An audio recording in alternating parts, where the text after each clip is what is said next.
পরিবেশগত সমীক্ষা ও হাতের উপযোগে বন ফিরিয়ে না আনা পর্যন্ত শেরপুরের নালিতাবাড়ীতে পর্যটন নয়।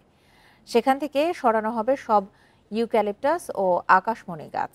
মানুষের সাথে দ্বন্দ্ব কমিয়ে হাতির জন্য সংরক্ষিত বনাঞ্চল করার পরিকল্পনা পরিবেশ ও বন মন্ত্রণালয়ের। গবেষকরা বলছেন, শেরপুর, জামালপুর, নেত্রকোনায় বনাঞ্চল গড়ে হাতিসহ বন্যপ্রাণীর আবাস রক্ষা সম্ভব। বান্ডেল থাকলে প্রতি সেনমানিতে টাকা বাঁচবে।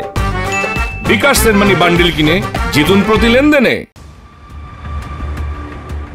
শেরপুরের সীমান্তবর্তী নালিতাবাড়ির গারো পাহাড়, এর পাদদেশে দাউধারা কাটাবাড়ির ছোট পাহাড়ে সামাজিক বনায়নের নামে লাগানো হয়েছিল ইউক্যালিপটাস ও আকাশমণি গাছ। সেখানে সীমান্তের ওপার থেকে যাতায়াত করে বনহাতি। এখানেই প্রায় 221 একর বনভূমিতে পর্যটন কেন্দ্র নির্মাণের উদ্যোগ নেন জেলা প্রশাসক। পাহাড় কেটে নাকুগাঁও সীমান্ত বরাবর নির্মাণ হচ্ছে সড়ক। বন্যপ্রাণী গবেষকেরা বলছেন, পাহাড়ে হাতির খাবার উপযোগী গাছ নেই, এজন্যই লোকালয়ে মানুষের সাথে দ্বন্দ্বে জড়ায় হাতি। তাই শেরপুর, জামালপুর, নেত্রকোনায় প্রাকৃতিক বনে হাতির জন্য সংরক্ষিত এলাকা গড়ে তোলার তাগিদ গবেষকদের।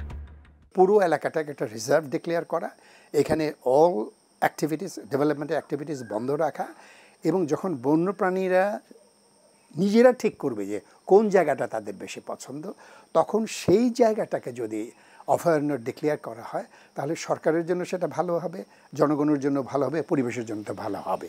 বন ও পরিবেশ মন্ত্রণালয়ের নির্দেশে দাউধারা পর্যটন কেন্দ্রের কাজ আপাতত বন্ধ। উপদেষ্টা জানান, সেখানে পরিবেশ সমীক্ষা শেষে হাতির অভয়ারণ্য গড়ে তোলার পরিকল্পনা করছে সরকার। দাউধারাতে যেখানে হাতি আসে সেটাকে একটা প্রথাগত পর্যটন কেন্দ্র করা যাবে না, প্রকল্প হোক, কিন্তু সেটা যেন বিদ্যমান পরিবেশ এবং বন্যপ্রাণী আর জীববৈচিত্র্যের সমস্যাকে প্রকট করে না তুলে সেটা দেখতে হবে।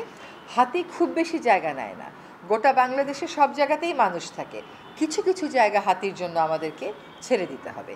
তবে গবেষকেরা বলছেন, হাতি ও মানুষের দ্বন্দ্ব মেটাতে স্থানীয়দের সচেতন করা জরুরি। প্রশিক্ষিত চিকিৎসক দিয়ে গড়ে তুলতে হবে স্বেচ্ছাসেবক দল। Shahriar Anirban, independent news, Dhaka.